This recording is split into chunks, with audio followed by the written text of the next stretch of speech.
All right, we'll begin then. Hope everybody is doing well. And today we will look at neural networks, okay? At least the very, very, very basics of it. We're gonna look at just the most kind of simple version of a neural network. This is the fully connected neural network with a single hidden layer. They can get really complex, okay? I tried taking a course on neural networks via Stanford's, they post videos online. It's hard, okay? But we'll cover the basic version of it today, and I hope at least we can get started there. And then, yeah, there's it's a lot of good stuff. Okay. Anyway, well, so neural networks, they've been actually around for a while, but they've gained only popularity more recently because our computers are now able to handle the kind of computational demands required of training a neural network, okay? So if you think back to last week, which, I'm assuming you guys viewed and everything, is that, K and N, so K nearest neighbors, the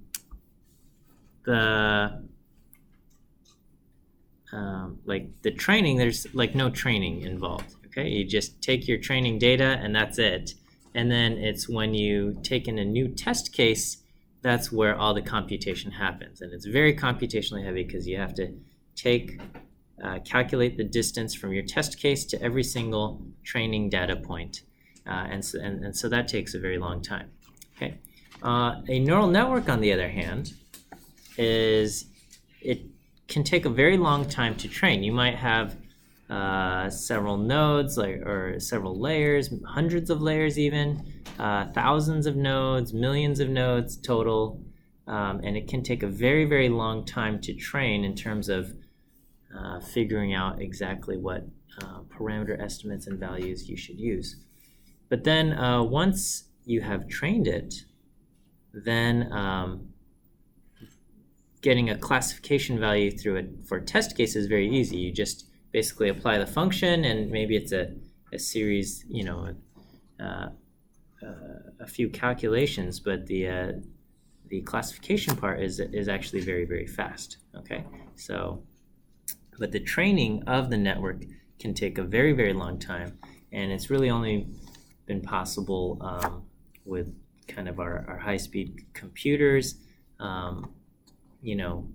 We have these GPUs that are basically designed for matrix multiplication, and that's going to be very important as far as training neural networks. Now, for our case, we're looking at like the simplest version, and it doesn't really get into any of that. So, but it's still, the idea is the same. It's just much more shallow. Okay, so basically at the core, a neural network's basically a design for a function. Okay, you take an input, it does some computations, it spits out an output. Okay, the idea behind the neural network is kind of, the inspiration is the brain. You have all these neurons and these nodes, and they're all kind of connected via these synapses, and a signal comes in, the neuron activates and sends out another signal to another node, or maybe several other nodes, and then it's kind of just your brain is just kind of firing these electric impulses at all of these things, and somehow it gives rise to consciousness, which is amazing. I don't know how that works. Okay, obviously we're not doing anything even 1/1000th as complex. Especially our first one is about as simple as it's going to get. Okay, but we're going to set up these little nodes and stuff, and it really, it's just, a node is like a thing in a matrix, and then you multiply it by another matrix, okay? That's all that's happening. So I'm basing my notes off of the Welch Labs example, where our input consists of two variables, okay, which we're going to, same as the Welch Labs video, he called them hours of sleep and hours spent studying, and then the y is going to be the exam score, okay? And so in our training data, we have 3 data points: 3 hours of sleep, 5 hours of study scored a 75, 5 hours of sleep, 1 hour study scored an 82, 10 hours of sleep, 2 hours of study scores a 93. Okay, so, it's going to be hard to get a good model based with only 3 data points, but this is just to kind of keep things easy, okay? So we have n is 3, we have our x matrix is 3 by 2, okay, or n by 2, and y is n by 1, okay? And then as far as the design of our neural network, okay, and we start off with the input layer, okay, and we have a hidden layer and we have an output layer, okay? Because we've got 2 inputs on x, right, our neural network will have 2 nodes in the input layer, right? And then we have 1 output y, and so we got 1 node in the output layer. And then as far as the hidden layer goes, we've arbitrarily chosen 3, okay? 3 just because it's different from 1 and 2, and it's a small number. So that's what we have, okay? So we go from 2 to 3 to 1, okay? I mean, it doesn't even have to be different numbers, but just so you can kind of, when we show the math, you can easily distinguish the difference between one node and the next. We go 2 to 3 to 1, okay? So that is our input and our hidden layer and our output layer, okay? And it looks better when you have color, but I can't print color, so we have that. Okay, so we have there's deep learning, there's DeepMind, I don't know, there's also Google comes up with all of these names for these fancy things. And then there's packages in Python and even R that does all sorts of neural network stuff. There's Keras and PyTorch and TensorFlow,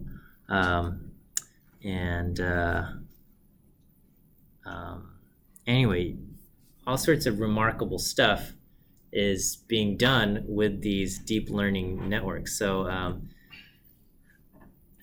I guess 2015 is already 4 years ago, but I remember, when this happened, this was really surprising. There's this data set called ImageNet, and it's got 14 million pictures in there, okay? And then there's thousands of labels, and it's and they're these tiny little things, and then I guess they got a whole bunch of people. They crowdsourced the image labeling, so they got human.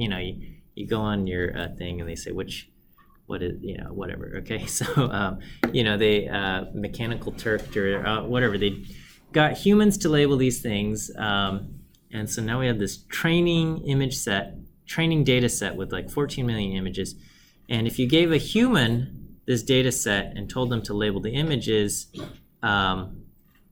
they would make a mistake probably a couple percent of the time, okay? Because there's thousands of things, and it's hard, right? You get this tiny little picture, and you're supposed to identify whether it is a pit bull dog or a terrier or something. It's not super easy for humans, so people make mistakes too. But anyway, a deep convolutional neural network beat the human performance in 2015, which was quite remarkable at the time. Okay. I linked this thing. This is a real-time neural network being done on some for a application of a self-driving car, and so. This is running while the car is driving, and it's labeling things, and it's classifying objects as vehicle, pedestrian. So it's saying this is a car with 93% certainty. This is a person with 99% certainty. And then, here's a bus with 95% certainty, and it's picking out this traffic, or no, it's gonna say something. Okay, traffic with 75% certainty, traffic with 90 something. So it's doing this. This is, I don't know, it's pretty amazing, right? So this is kind of some of the stuff. We're not going to get to do anything cool like that, okay? We do something, I don't know, it's kind of halfway cool. At the very end, we'll look at some digit recognition, but I don't know, maybe you guys have already seen the data set, so it's not even that impressive anymore. Okay, and then just a side note, neural networks are really, really good at predicting stuff, okay? And labeling things or whatever you need it to do. They are terrible for interpretation, okay? Much like the human brain is really good at like pointing things out and saying that's a wall, and this is a chair, and this is a desk, and that's a podium.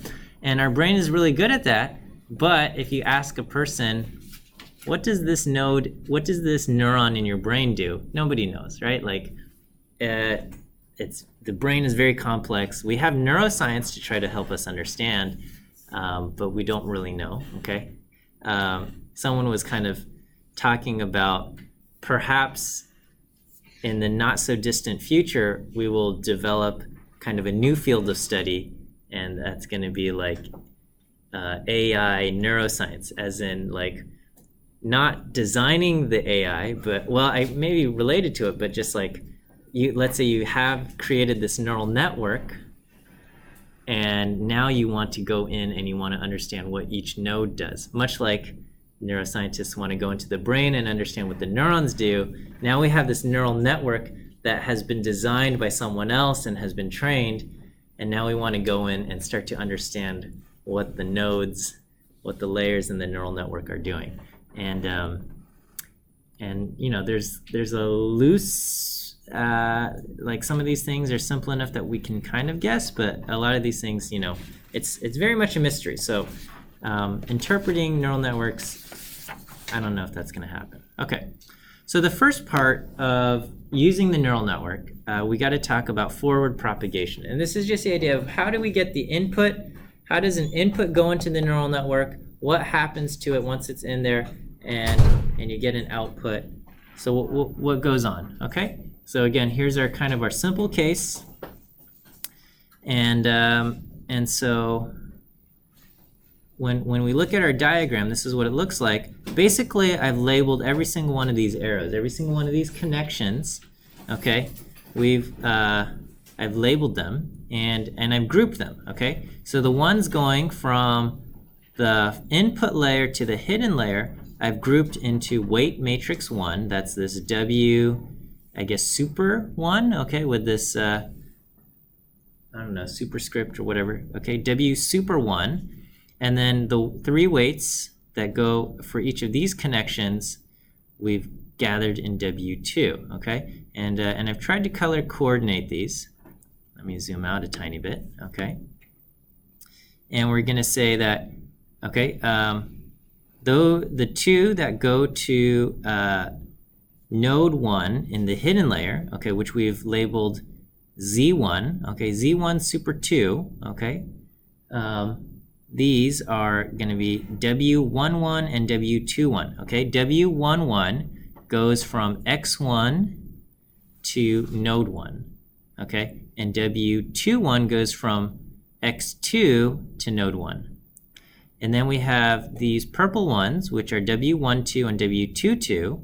That's going to be from node 1, W12 is node 1 to node 2, and W22 is node 2, X2 to node 2, Z2, okay? And then likewise we have W13 and W23. They go from the first node, node 1 to node 3 is W13, node 2 to node 3 is W23, okay, super 1. And so they've been gathered here as such, and then we have 3 going from the hidden layer to the output layer, so it's W11, W21, and W31.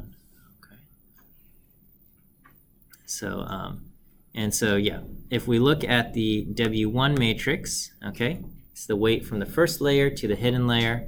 So it's got 2 rows, 1 for each node in layer 1, and 3 columns, 1 for each node in layer 2. And then W2 has 3 rows, 1 for each node in layer 2, and 1 column, 1 for each node in the final layer. So you have the number of rows is how many nodes you have in the current layer, and the number of columns is how many nodes you have in the next layer. Is that okay? So we're going from 2 to 3, so this is going to, the matrix is 2 by 3. And we're going from 3 nodes to 1 node, so the matrix is 3 by 1. That's what we have here. Okay, so there's basically 9 values for us to try to deal with. Okay. So when we do this, okay, we're going to take our input matrix X, which has dimensions n by 2. So under each of these things, I've put the dimensions of these things, okay, so that we can kind of keep track of the matrix multiplication. Because when you do matrix multiplication, the dimensions are very important, right? Like the number of columns and the first thing has to match the number of rows in the second thing. Otherwise, it's not going to work. So we've got it's n by 2. So X has n observations, 2 columns, okay? And then when we multiply this by the first weight matrix W1, W1 is 2 rows and 3 columns, okay? And so you can multiply this by this, and this by this, and this times this value, and this times this value, and so on and so forth, okay? And the result of that is going to be, because the inner dimensions line up, it's going to end up being an n by 3 matrix, okay? So here I've tried to kind of color coordinate. So the first value is going to be x11 w11 plus x12 w21, okay? And that combines into one term, which we will call z11 for the, it's the z for the first observation in X, it's the value of Z, the first Z node, okay? And over here, I do this with this first observation of X, I multiply it by these 2 weights, and they add together, and we get Z12, and that's for the first observation, the second Z node, first observation, the third Z node, okay? And likewise, second observation, the first Z node, second observation, the second Z node, second observation, the third Z node, so on and so forth. And so this will end up being an n by 3 matrix. So if you have n observations, the result will be n by 3 after you do X times W, okay? All right, and so once we have that, once we have this n by 3 matrix, we are going to apply what's called an activation function, okay? So in our diagram, so we take our inputs, we multiply them, and each observation will have 3 z values, and what we're going to do is we're going to apply an activation function to that, okay? The activation function introduces either some nonlinearity, or it changes these values somehow, okay? And this gets applied element-wise. So if z is n by 3, z2 is n by 3, after you apply the activation function, you still have an n by 3 matrix. So it's just take each element, apply the function to it, don't multiply anything or add anything or anything like that. Just do something to that thing. And so we're going to start off with, this is called the sigmoid activation. It's the exact same thing as the logistic function, but for neural networks, we call it the sigmoid. I'm not quite sure why they changed the name, but it's the same thing, okay? It's e to the t over 1 plus e to the t. It's often, in the neural network literature, it's often written as 1 over 1 plus e to the negative t. They are mathematically equivalent. They call it the sigmoid function. I don't know. It's the same as the logistic, okay? Different terms for different, I guess, things, okay? And basically, the effect, again, which we saw last week in logistic regression, it has the effect of just squishing from the range of minus infinity to plus infinity down to the range 0, 1, okay? technically, so this activation function was very popular for a long time. It has fallen out of favor. Okay, we don't like to use it anymore. Okay, but we'll use it kind of for its historical significance, I guess, and you know, it's also what's in the video series. It's in a lot of kind of introduction things to neural networks. You know, one advantage is that you can take the derivative of it everywhere, whereas you know, a little bit more popular these days is the ReLU, rectified linear unit, and it looks like it's basically 0 until you reach some threshold, 0, and then it becomes x, and that's that. But the problem with this, the derivative is 1 and the derivative is 0, but here we don't have a differentiable point, so that can complicate things a tiny bit as far as math goes. Computationally, it's easier. So you know, and you can click this link, which will take you to Wikipedia, and will show you all the different not all of them, but a lot of possible activation functions. So you have like the hyperbolic tangent, and it's got all of these things. Okay, so yeah, there's the identity. So logistic, also known as sigmoid or soft step, that's this, the hyperbolic tangent, the arctan. Here's the ReLU. This one's very popular also. Okay, there's all of these other things. Sinusoidal activation function on that. Okay. So anyway, basically we're applying this. It changes the value. Okay. The output of this we're going to call A. So A for kind of the activated value, right? So you have x times w gives us z. You run z through f, and you get the activated value. Okay. So this is still n by 3. Okay. And now that we are here, we're going to the so we've gone from x, we multiplied it by w, we got our z's, we activate our z's, okay, and then the next thing is going to multiply our w's to get our next thing of z's here, okay. So we take our activated values, which is n by 3, and we're going to multiply it by the second matrix, which is 3 by 1, okay, and that's what we have here. And when you do a n by 3 times a 3 by 1, okay, it's going to be, you know, a11 times w11, a12 times w21, and a13 times w31, and that will give you just one value, z1. So you n by 3 by 3 by 1 and ends up with an n by 1 kind of matrix, okay, column matrix, or, you know, just a vector of n values. And then lastly, we apply the activation function once again to these z values, okay?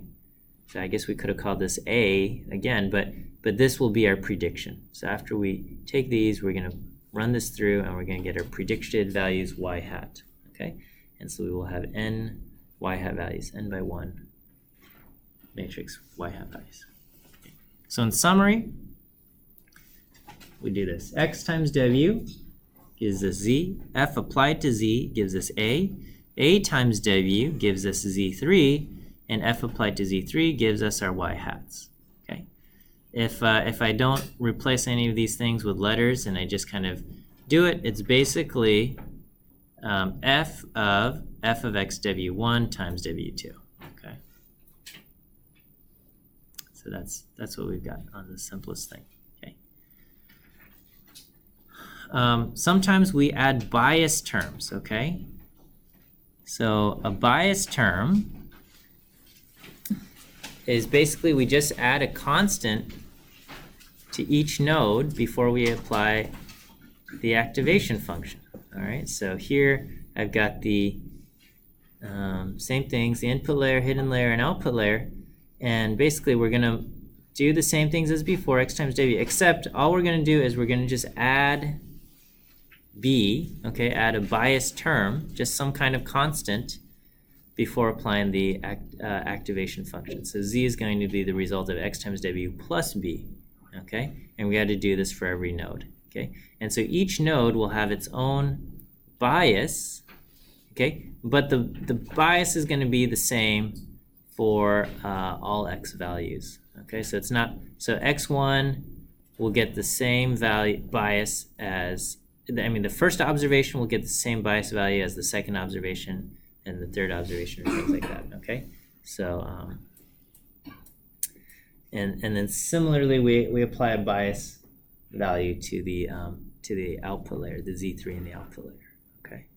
And so to kind of illustrate this, there's only, the bias terms, there's only 3 of them, okay? And I have them arranged kind of in B1, our first bias matrix, which is 3 by 1. And so to kind of get the matrix multiplication to work, because we need n by 3, okay, we're going to do x times w, which will result in n by 3, okay, and n by 2 times 2 by 3. That will result in an n by 3. We have to take b, we're going to transpose it, so it's 1 row 3 columns, and then we're going to multiply it by just some matrix of 1, which we call J, all right? And this is going to be an n by 1 column matrix of 1s. And so this will have the effect of just duplicating B1, B2, B3 for every single row in J. Okay, so the result of this, n by 1 times 1 by 3, is going to be n by 3. And then we can add all of these terms. So the first term is x11 times w11 and plus x12 times w21 plus b1. And then we do, then the next term is this times, the top first row times the second column plus the second b2 term. And then this term is the first row times the third column times plus the third b3 value, okay? And then so every value in the first column gets b1 added to it, every value in the second column gets b2, and every value in the third gets b3. So it's the same as before, okay? And then, you apply the activation function and whatever, okay? And now, same thing except on this node, okay, which we have a b2. And so I take our a times w, this will result in an n by 1, and then I multiply this by j, which again is n by 1, and I multiply by, I don't have to transpose this, but just to be kind of consistent between the thing, I'm going to do b2 transpose, but it's a 1 by 1, so, there's no sense in really transposing it, okay? And so this becomes n by 1 column matrix, and then we add that to the result of a times w, which is also n by 1, and then we get z, which is n by 1, okay? So with the bias terms, we have this, okay? xw plus j times b1, and then we'll apply the activation function. That gives us a times w plus j times b2 gives us z, and then you apply the activation function to z, and you get your y hats, okay?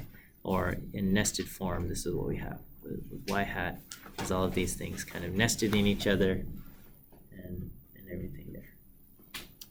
All right. Again, when you just write things in matrix form, it's easy to just kind of go, okay. But again, anytime you do math with matrices, I strongly encourage you always put the dimensions underneath each matrix, okay? And that way you can kind of do a check and just say, does it make sense that I'm multiplying x times w1, right? And because if the inner dimensions don't match, you can't do that multiplication operation. And if you just see it like this, I don't think anybody's brain is so good that they can just go, oh, wait a second, this thing dimension doesn't line up, okay? So take the time. It's a little bit tedious, it can be a little bit annoying, but take the time to write the dimensions underneath each of these matrices to make sure that it does make sense, that if I do an n by 2 by 2 by 3, that results n by 3. I do an n by 1 by 1 by 3, that results in n by 3, so that this result is n by 3, okay? Because if it doesn't, people can just write whatever and hoping that no one's going to double check them, and then and then you're in trouble, okay? I mean, the computer's not going to let you cheat, okay? You might try to do something, but when you ask the computer to multiply matrices where there's a dimension mismatch, the computer's not going to let you do it.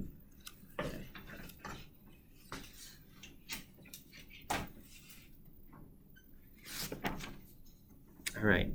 Is this okay? Any questions on forward propagation? Activation function, is that like a coefficient? It's like a time multiply instead of plus. The activation function? So the activation function here, right now we're using the sigmoid activation function. And all we're doing is whatever Z3 is, we're going to just plug it into this F function. Okay? So if Z3 comes out to be 2, we're going to do e to the 2 divided by 1 plus e to the 2. Okay? So we're going to just take any of these Z values, just plug it in here, and it spits out another value, right? So basically, if it was -5, we're going to get a value close to 0. If it's +5, we get a value close to 1. If it's 0, we're going to get 0.5. And it just takes each of these values, because the function, all it does is it just maps values from here to somewhere else, okay? So that's all we're doing. We're just applying that. We're not even sure what's going to happen, okay? Again, the interpretability of what we're doing it's hard to explain, okay? The sigmoid activation function, one of the reasons why we like it is that it goes from 0 to 1, okay? And that sometimes is a desirable thing. Sometimes it's not, okay? A problem that the sigmoid activation function has is that basically when x is like 90 and x is 10 million, after you apply the sigmoid activation function, there's like no difference, right? But 90 and 10 million, there's a big difference, right? Like if somebody had $90 versus $10 million, that's a big difference, okay? But after you apply the sigmoid activation function, they're both like 0.999, okay? So that can be an issue, all right? Sigmoid really only is good at distinguishing values between 5 and -5, really, 3 and -3. So anyway, so that's forward propagation. We just kind of take each of these things, we multiply it by a weight matrix, add some bias terms maybe, apply an activation function. We take that result, multiply it by another weight matrix, add some bias terms, maybe optional, apply an activation function. Okay, and then you can imagine easily just kind of adding more layers. And all you're doing is you'd have another weight matrix, maybe some more bias terms, another activation function. That's at least for the basic neural network. There's fancier neural networks where at each node you do something fancier than multiplying and doing an activation function. You can like randomly zero some of these values out. You can randomly, you can start to combine terms and things like that. There's all sorts of stuff that people have done and tried and have seen success. And we're in the beginnings. This is kind of like I don't know, like science in the Middle Ages, where you didn't like understand like how the human body worked, and so you just did stuff, and then you're like, oh, this worked, so let's write it down, right? And so I think sometimes we're when we're doing these neural network stuff, we're just like, I don't know, here's an idea, okay, let's try it. Oh, look, it improved our predictive performance. So let's publish a paper, and some people can try it out, and stuff, okay? As far as like designing a neural network with something in mind, like an architecture, it's really a mystery, right? Somebody says like, people often ask, how many nodes should I put in the hidden layer? How many hidden layers should I have?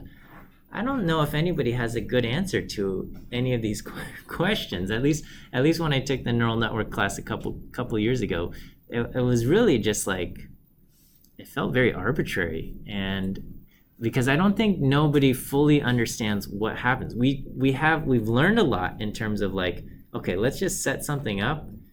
Here are some strategies to train it. Here are some things that we can do, and we can improve our performance. But why did we decide to put this kind of layer in here? There's some reasoning, but it's still very, it feels a lot like there's a lot of mystery still. Yeah, maybe one day we'll understand. Okay. Did you have a question? Looked like you maybe. I have many questions, but I Yeah. think we should continue. Okay. We'll answer them really soon. Sure. Okay. All right. So that's how you take the inputs and you run them through, like, assuming your model is trained, that's how you get your output, your prediction. Okay? You just basically multiply stuff, apply a function, multiply it by stuff, apply a function, boom. Okay? All right. So training the model now is all about how do we figure out what values should go in these weight matrices, right? So we have 9 values, and the goal is that when I take my current values that I've observed, x1 and x2, and I multiply it by stuff, and I apply an activation, and I multiply it by more stuff, and apply an activation, can I get out the y hat that I want, right? I mean, that's effectively what we do in linear regression. You have some x's, and you're going to say, okay, after training this, we're going to take this x, and we're going to multiply it by 0.001, and this x we're going to multiply by 2.3, and this x we multiply by -4, and then when you add them together, ta-da, you get this number that is close to the actual value, all right? And then you say, well, how do we get those, right? So that's all we're doing, is we're just going to say, okay, well, let's figure out these coefficients that we're supposed to use, okay, that go into W1 and W2, okay, or the bias terms as well, all right, but I guess in the lecture notes, we're just going to do the weight matrices, and then in your homework, you can do the bias terms, okay?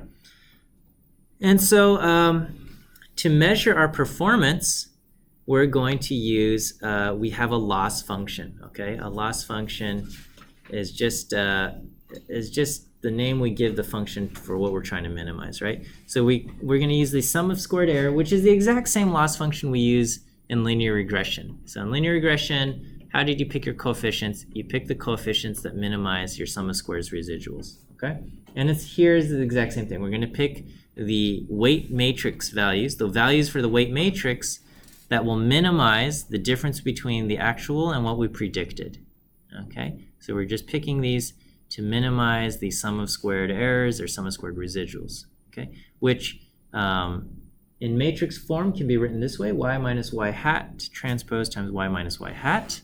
That will give you the sum of squared errors, or and by leaving it in matrix form, it makes our math a little bit easier than leaving it in this. And you question me because you're like, how is matrix stuff going to make our life easier? Well, it really does. Okay, so this is what we have, and we keep in mind that the result of y hat, is x times w1 function applied times w2 function applied, okay? Or, we have all of these other things thrown in there. So we're going to modify what goes in w1 and w2 so that the y hat that it produces will produce the smallest sum of squared errors as possible. That's our goal, okay?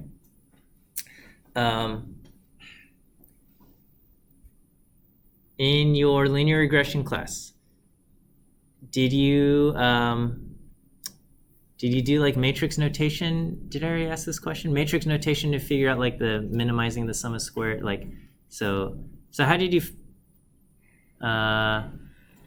so like your betas, your estimated B's are what?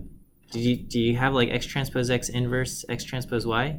No, it was all summation notation. All summation notation. Okay, all right. But what if you had like more than 2 terms? We just didn't deal with that. Oh, you didn't just did it. You just did okay. So you on the top you have like basically the covariance divided by the whatever it is. Times the standard deviation of y and the standard. Okay. All right. Okay. Well, I'm gonna kind of make you guys do it in matrix notation and stuff. And so I'm assuming what you did was you took your loss function in kind of summation notation. You took the derivative, you set that equal to 0, and you solved for where the derivative equals 0. That's what we did, right? In the homework. In the homework you did. Yes. Okay. Well, somewhere in the course. Yes. Right. Okay. And that's kind of your traditional method for finding minimums. Is here's your function. You take the derivative of the function. You say, where does the derivative equal 0? That's got to either be a local min or a local max, right? And if it's a squared thing, that's the local whatever is going to be your global. Okay. So for us, taking the derivative, maybe we can do, but setting it equal to 0 and solving for where it equals 0, that's really hard, okay? And so we're going to, instead of trying to set it equal to 0 and solve for where it equals 0, we're going to use an iterative method. And the iterative method that we're going to use is called gradient descent, okay? Gradient descent.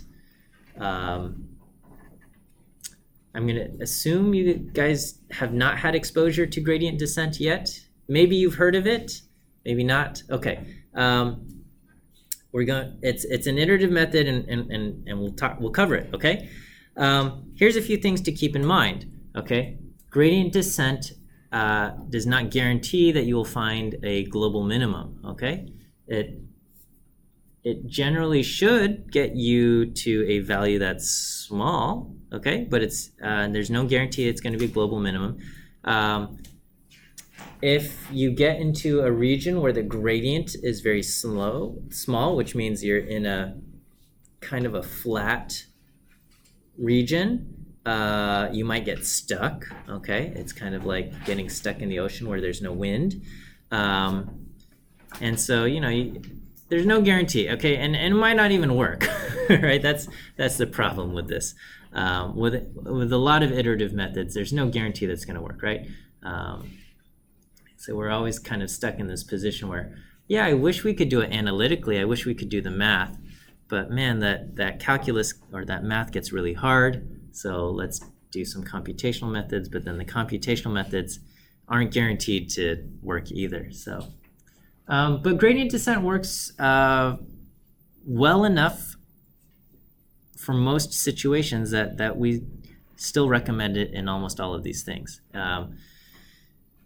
We're just going to look at the straightforward gradient descent. Okay, again, if you were to take a course on neural networks, and we don't have one for the, we don't have a dedicated neural network course for the MAS program.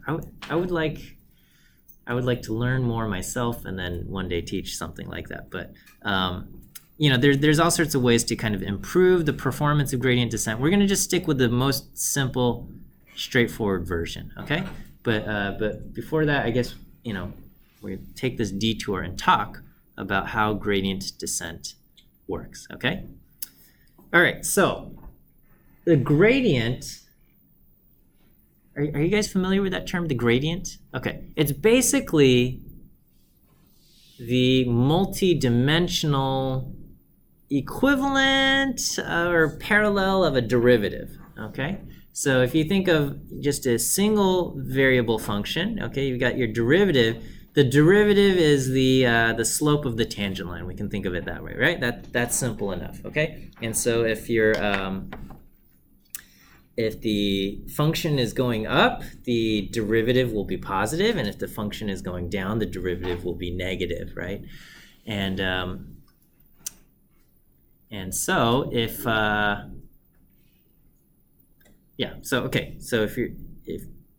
if that's what we want to do. If you've got a multivariate function, okay, the gradient can be thought of as, you're going to get a vector basically. It's the direction of greatest increase at some point x, okay? So if you think of, if imagine you're going hiking out in the woods, you're on a hill, okay? If you if you're not on the hilltop, but you're walking up the side of a hill, if you take the gradient at your location, it's going to point in the direction of the steepest climb, okay? So if you say, if you want to go uphill, this is the way you got to go, okay? Just immediately at that point. And generally, if you're going hiking, you generally do not go up the gradient, right? You go kind of like, you switch back, you kind of go sideways so that your climb is much more shallow. It's easier on the knees and the legs and less dangerous and stuff like that. Okay, all right. Here's kind of your limit definition of a derivative, right? So here, this is a univariate function, meaning the input space is in real space and it outputs to a single real number, okay? And in this case, the derivative is such that, the function of x plus h minus the function at x divided by h as h goes to 0, that's going to be the derivative of f at that point x, okay? And if I bring this thing around, this f prime of x into this, you often don't see it this way, but it can be thought of as also this, that if we took f of x plus h minus f of x minus, and basically h times the derivative of this thing, and you divide by the whole thing will equal 0 as well. So you can kind of rearrange terms a little bit to get this, right? So this is kind of your classical definition of the derivative from, I don't know, your high school calculus days. And then, here I just rearranged some terms here, okay? All right. So here's the gradient. Gradient is very similar, okay? But now we exist in d-dimensional real space, okay? So your input value is some vector in d dimensions, okay? But the output is a single valued real number, okay? So you might have like 3 values coming in and 1 value comes out, okay? All right, and so here the gradient, which has this symbol, this upside down triangle is called a nabla. I don't know what that is, okay? But that's what this is, a nabla. Nabla f of x.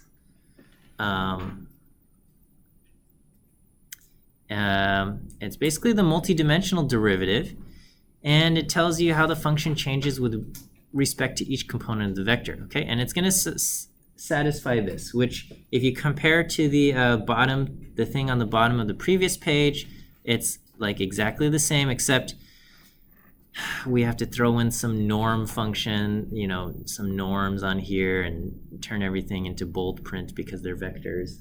But very, very similar idea, okay? And now we have the 0 vector, okay? So you can also think of this is probably a lot easier to visualize, okay? The gradient of f is basically f of x, is basically going to be your partial of f with respect to each component in x, x1, x2, all the way up to xd, okay? So we can think of it like that, okay? You can think of, again, it's you can think of the slope of the tangent of the graph function, but it's, again, it points to the greatest rate of increase of the function, and its magnitude is the slope of the graph in that direction.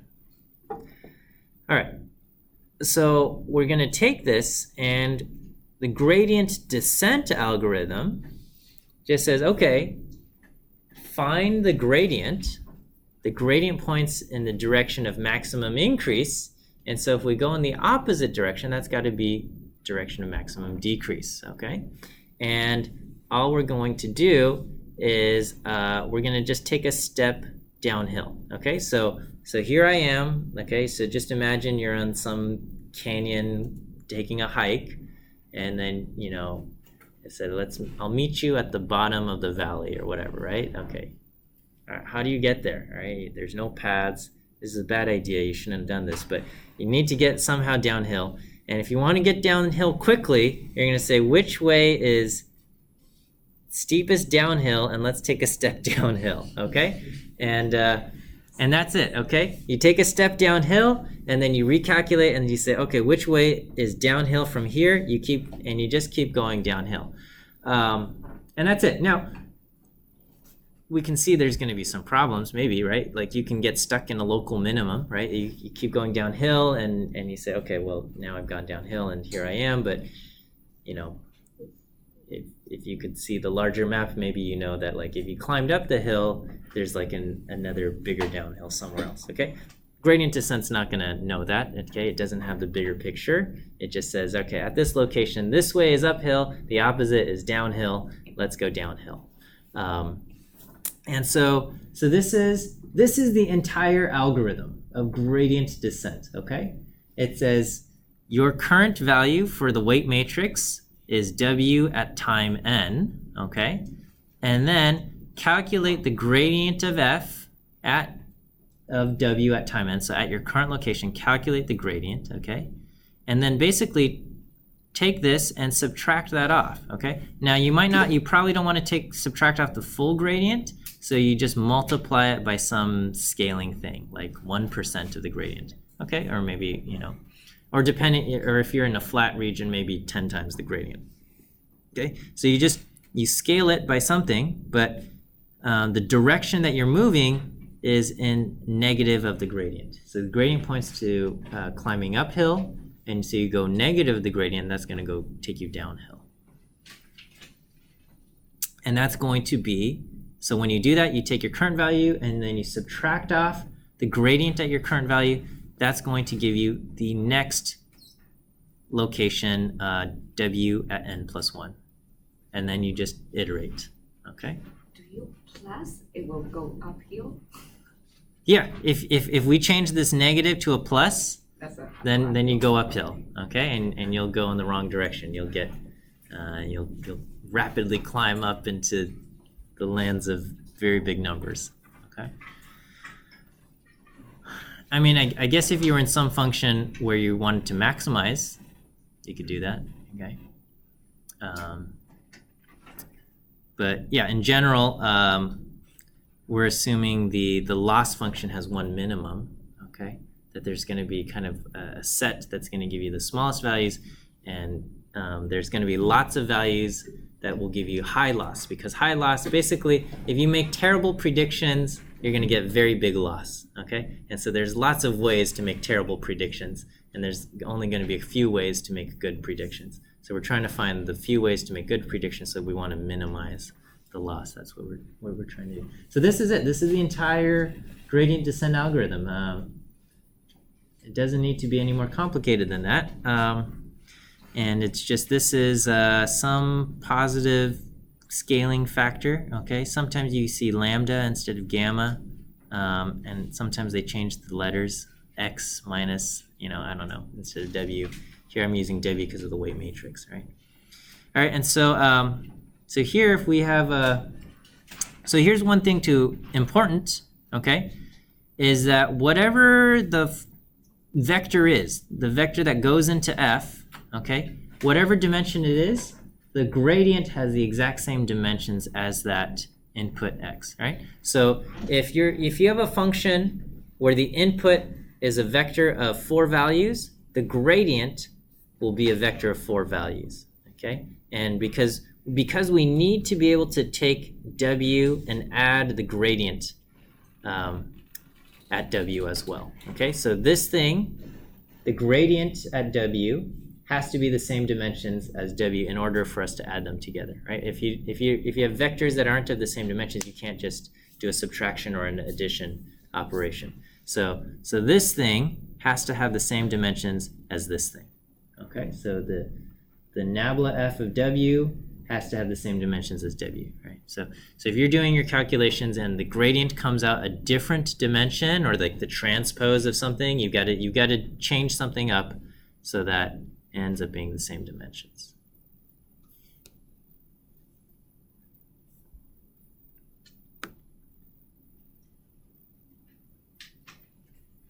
Is that all right? Okay, so so I'll do gradient descent for simple linear regression. Okay, so you know, again, it's silly to do this because we already know the answer for simple linear regression. We know how to get the values of W0 and W1 or B0, B0, whatever letters you're using for your linear regression. We know how to get the values that will minimize the sum of squared errors. But we'll go ahead and try this out using gradient descent, okay? So here's your y's, y1 through yn, okay? And then the x is going to be a column of ones and your column of your x values, okay? And then the w's, which is the intercept and the slope, I've gathered into the w matrix, okay? So therefore we can write the y hats or predicted values is just x times w. Is that good? We're in agreement there? Okay, and then and if we wanted to minimize the squared error loss function, so I'm assuming you did something like this then, where you took the derivative of this with respect to w0 and took it with respect to w1, and you solved for where these things equal 0. Okay, here I'm going to just rewrite this in matrix notation, and I get y minus xw transpose y minus xw. Okay, and then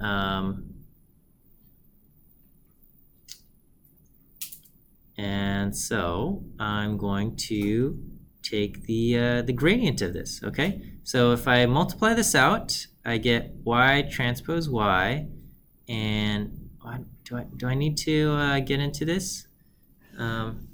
So here the outer, so if you do like FOIL, right? First outer, inner, last, you're gonna get y transpose times xw, okay? And over here we have xw transpose y. Those are going to have the same dimensions, okay?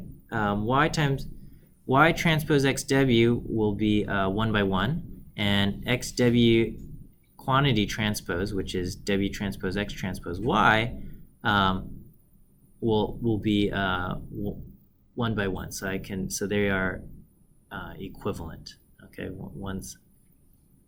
Should I write this out?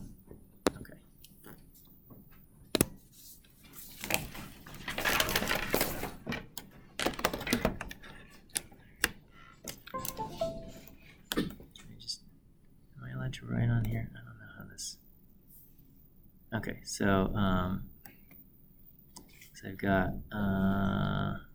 y transpose, and then multiplying this by xw. So y transpose is 1 by n, right? And x is n by 2, and w is 2 by n, right? So when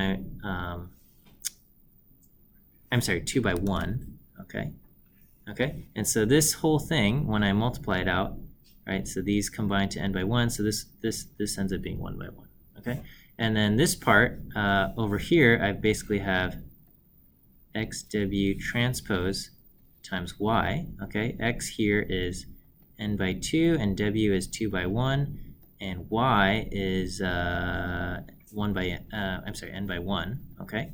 But this thing is transposed, okay? So when you apply the transpose, it becomes w transpose x transpose y, right? So when you apply the transpose to a matrix thing, so now this becomes 1 by 2, and this becomes 2 by n, and this becomes n by 1, and this is 1 by 1, okay? And so we can see that y transpose xw, this thing transpose is going to be w transpose x transpose y, okay? And because this is a 1 by 1, a 1 by 1 transpose is equal to 1 by, you're transposing a scalar. So it's the exact same scalar value. So anyway, that's why I'm able to kind of combine these two things into two w transpose x transpose y, okay? And then lastly, I've got this thing transposed times this, which is w transpose x transpose xw, okay? So I have this, and now I'm going to take the derivative of this, or gradient of this, with respect to w. Okay, so here are some handy things that can be done, all right? So assuming f of fw is 1 by 1, okay? And w is like, you know, whatever, has some shape, k by 1 or something like that, okay? Then f with respect to w is going to be these things, okay? So I guess maybe I should have done this. So if I have y transpose y, and I take this with respect to w, this just becomes 0, okay? There's no w term in here. The gradient of this is that, okay? And then here I've got negative 2 w transpose x transpose y, so this second term, okay? And if I take this with respect to w, okay, then so basically that's this form right here, w transpose x. So this w kind of just drops out here, and I get this, okay? And that's what I have right there, okay? And then here I've got if I have w transpose x w, and I take this with respect to w, this is basically in this form right here. W transpose c is the x transpose x w, so this is going to become 2x transpose x w, okay? You can kind of think of this as like w squared, or like x squared. What's the derivative of x squared? It's 2x, okay? And it's basically like, what's the derivative of like 3x squared, okay? It's going to be 2 times 3 times x, so anyway, so here is the gradient, okay? The gradient of the loss function with respect to w. Is that all right? Okay. And what is this? What is the dimensionality of this?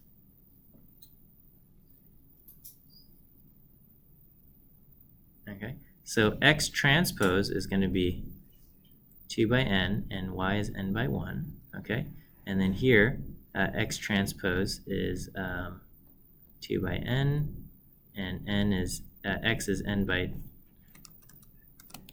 2 times w, which is 2 by 1. Okay, so this boils down to 2 by 1, and this is a 2 by 2 times a 2 by 1. So this also comes to 2 by 1. And then so, as expected, is going to be a 2 by 1.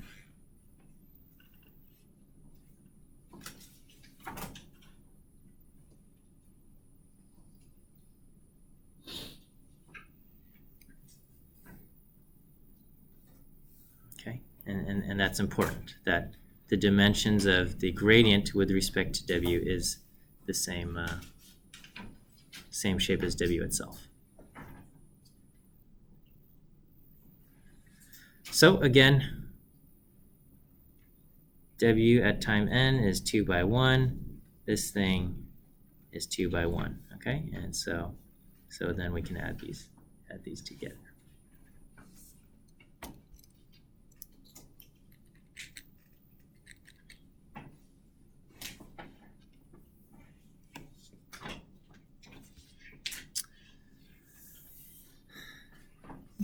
Maybe I should do this in the computer. Well, I don't know. Maybe it's fine. Okay, so here we are going to do basically the simplest. I have 3 data points, just enough so that it's not a non-trivial case here.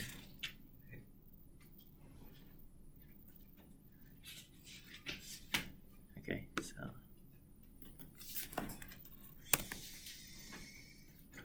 let me just clear this all out.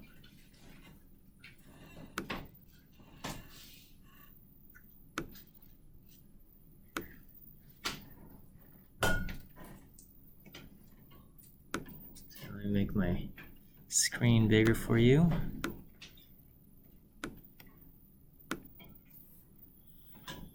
I need to restart. I guess. Okay.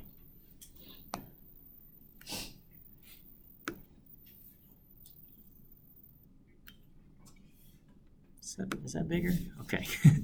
All right. So here I can just kind of plot our x vector versus our y vector, okay? And and it looks like they're in a perfect straight line, but it's actually not. Like if I just did, if I did model is lm of the y vector as explained by the x vector, I'm going to get this. Let's print out the model. The coefficients are 1.8, and this intercept is 1.8, and the slope is 3.1. And if I plot AB line of the model in red, okay, it's just ever so slightly not perfectly lined up, right? Okay, so here is the gradient of the loss function, okay? The gradient of the loss function, and I didn't actually even bother programming in the loss. Maybe I could, but here's the gradient of the loss function. The gradient of the loss function we calculated to be negative 2x transpose y plus 2x transpose x w, okay? When I multiply this by some gamma, some scaling factor here, basically when I programmed the loss function, I dropped the 2's because I figured the 2's can just get factored in with whatever this gamma we choose to be. Is that all right? So I'm just going to have negative x transpose y plus x transpose x w. Okay. So the gradient, the loss of the gradient is a function of our current value of w, the current vector, w vector, and it's going to do x transpose times y plus x transpose x w, negative x transpose y, all right? And so, whoops, object x not found. Okay, so right now my gradient, so let me just show you what, let me write a function for the loss. Okay, so the loss will be a function of basically our w vector as well. And this is going to be our y values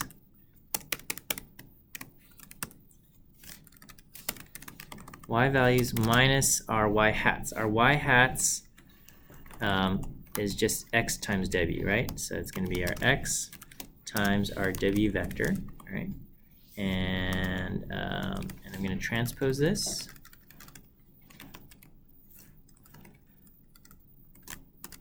And I'm going to multiply this by this, okay? So I can do this, and I can say, what is my loss of my current w vector? And it spits out 193.82. And just to kind of convince you, if you're not sure that this matrix multiplication truly does, I'm going to call the non-vector function of the w vector, and I'll do for I in, what is it, 1 through 3, and I guess I should say we'll start off with loss equals 0, and then we'll take our loss and we'll add on, I guess I'll do y hat will be kind of our x. Is it okay if I just leave this part, x times w? Okay, so the loss is going to be each y vector sub I minus our y hat sub I squared, and we're going to add that to the loss. All right, I really hope my coding is correct here. So we're hoping this also spits out 193. Oh. Stay consistent in our naming here.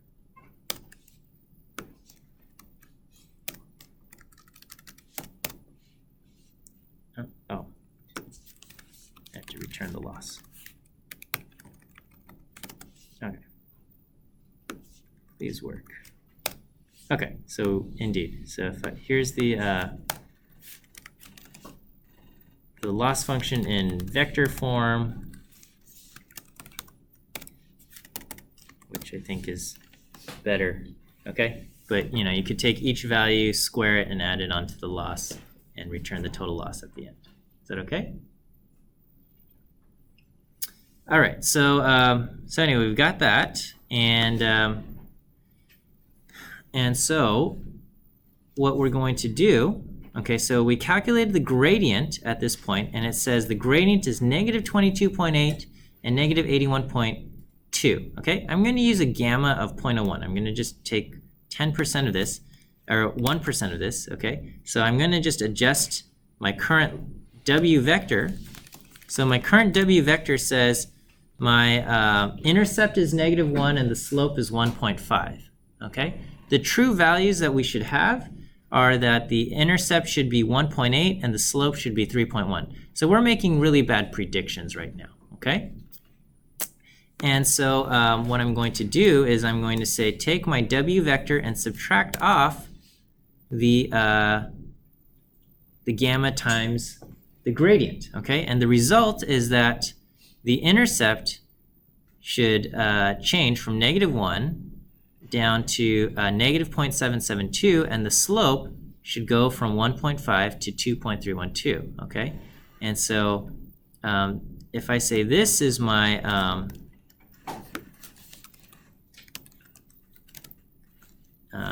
if I set my new W vector to be equal to this, okay, and I plug this into my loss function, we could see that indeed the loss function has gone down. It used to be 193, and now it's gone down to 78, okay? And I can repeat this process. I can say, all right, what is the gradient here? The gradient here is now negative 14.8 and negative 50, okay? Let's do 1% of that, which is this, and let's take this, and if I apply that, then it says, okay, at the next iteration, my slope will go up to 2.8, and my intercept will go down to negative 0.62. Okay, and so I can just repeat this, and all I'm going to do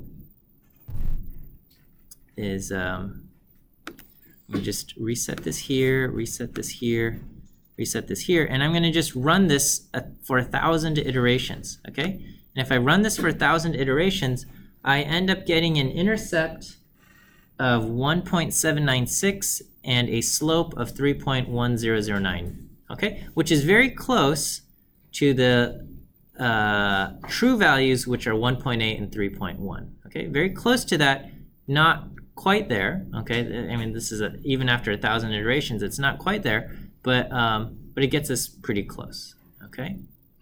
And so here I've got a whole bunch of these plots here. All right, did that run? Okay, and so what this plot shows, this is the contour of the loss. Okay, this says, you know, the true minimum happens when the slope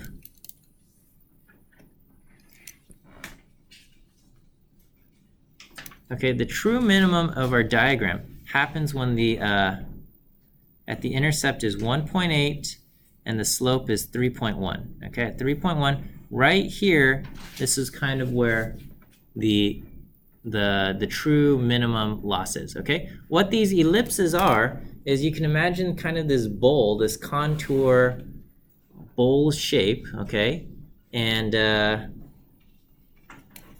how do I draw this, right? So this is what it looks like. Okay.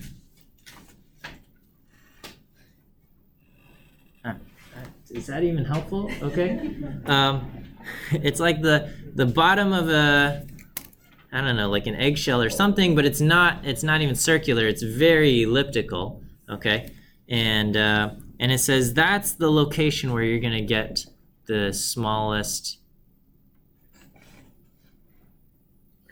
loss, the smallest sum of squared errors. Okay. And this red path here shows kind of the path of our gradient descent algorithm. We started off here at -1, 1.5, all right? The slope was 1.5 and the intercept was -1, okay? And that was terrible. And what we see is that it goes down, okay? It went down, down, down, down, down until it kind of got here. And pretty much in the beginning, it was just like, let's just get the most important thing is our slope is way too shallow. The slope is 1.5. We got to get this slope steeper, okay? Once we get the slope steeper, then we can start talking about adjusting the intercept and kind of fitting things around, okay? If you draw your contour plot correctly, okay, the steepest descent will form right angles with the contour lines, okay? So each of these things form a right angle, okay? And if you look at, you know, where it's going here, and there's some contour line right here, where right here is like a perfect right angle as well, okay? So that's what we've got going on. And so what this shows, this kind of shows how this gradient descent thing is working, all right? So here's our 3 data points, okay? And this is what a line with a slope of 1.5 and an intercept of -1 looks like, okay? We can see these are terrible fits, right? The sum of squared errors is the vertical distance between the points and the lines. These are terrible, okay? So at the next iteration, it kicked it up to a slope of 2.3, okay? We can say, oh, okay, this is giving us better performance. We have less loss over here, and we can see that what it has done is it has increased the slope from 1.5 up to 2.3, and what we can see is that the slope in the next iteration, the slope got steeper, okay? And so even now just after 2 iterations, we're in like this line looks a lot better than this line up top, okay? And then I think this is after 5 iterations. Sorry, it gets cut off over here. And we can see, okay, I mean, obviously this isn't the best, but this is looking a lot better, right? And then now we're here. Now we're just kind of like nitpicking and like fiddling around to try to get this real good, right? And so, so I think this is after like hundreds of iterations, okay? It's gotten here, and this is kind of its current fit, okay? And then as we do this, what we're doing is, you know, we're slowly adjusting the slope. So first we got the slope up high, and then we're gonna just bring the slope down a little bit. But as we bring it down, we're also gonna increase the intercept and things like that until, you know, like this looks fairly good. It's not at the minimum. The minimum's right there in the middle of all of those ellipses, okay? And this is what we have. Is that okay?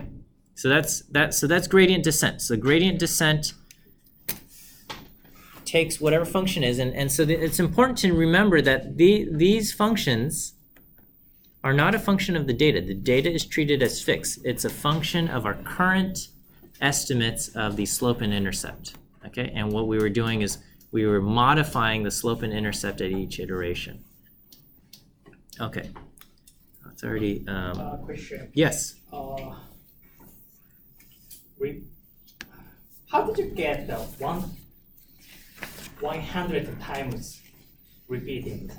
And if I got 1 million, 10 million, many times, we can get a better, much better line. So how did you get that? Wait, which, 1,000 iterations? Yes. Yeah, you could do it 1,000,000 times. That would just take a lot longer on the computer. Okay. Yeah. I did it because I didn't want to run the computer that long. That's all. Yeah. Yes. You run it like too many times though, isn't there a problem with like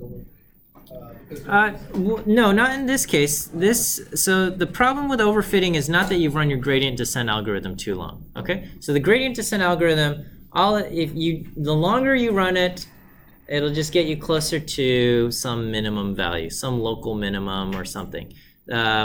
The problem with overfitting comes from how you've specified your network. It doesn't come from running the gradient descent for too long. So here, if I run it longer, I'm just going to get closer and closer to the true center. It's the way it's set up, though, is basically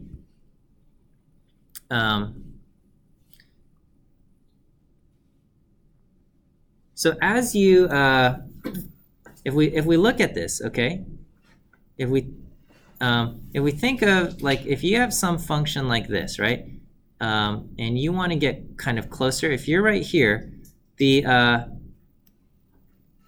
is going to be kind of your derivative. And as you get closer and closer, the derivative gets more and more shallow, okay, as you get closer to this minimum here. And so this gradient, as you get closer to the minimum, will get more and more shallow. So you'll never actually reach the minimum. It's kind of just like having the distance, and you get closer and closer and closer and closer and closer, but you never actually reach the minimum. Now, there's a certain point where, because our computers don't actually use real numbers, they use floating point numbers, like, it's not going to be able to differentiate the things between 0 and stuff, and it's not that big of a deal.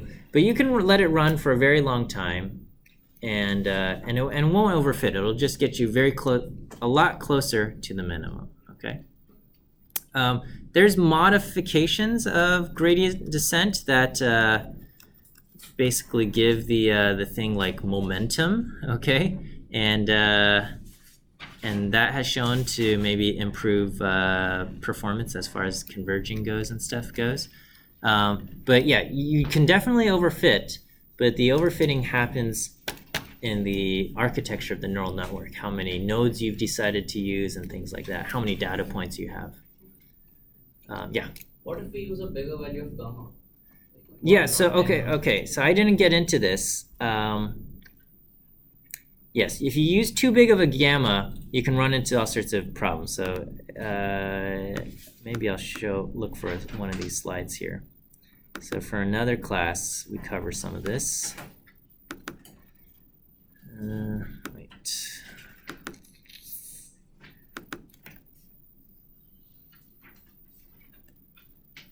I don't remember which class it was.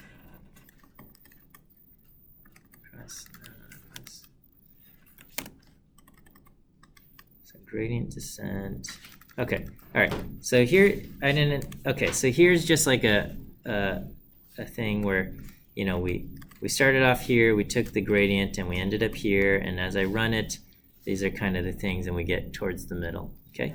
If you take gamma too small, the steps you're taking are a lot smaller, and it's going to take a lot more iterations to kind of get to the middle. Okay, so this is like I don't know, a decent sized gamma, and it gets you to there. Gamma too small, smaller steps take more iterations. Okay, if I take so here's a bigger gamma, and this one works, but if I take a gamma too big, this step was kind of all like overshot a little bit, but it ends up over here. And then, you know, I take this kind of funny zigzag path, that can happen, okay? And then if I take it too big, then it just rockets off. So what's happening here, okay?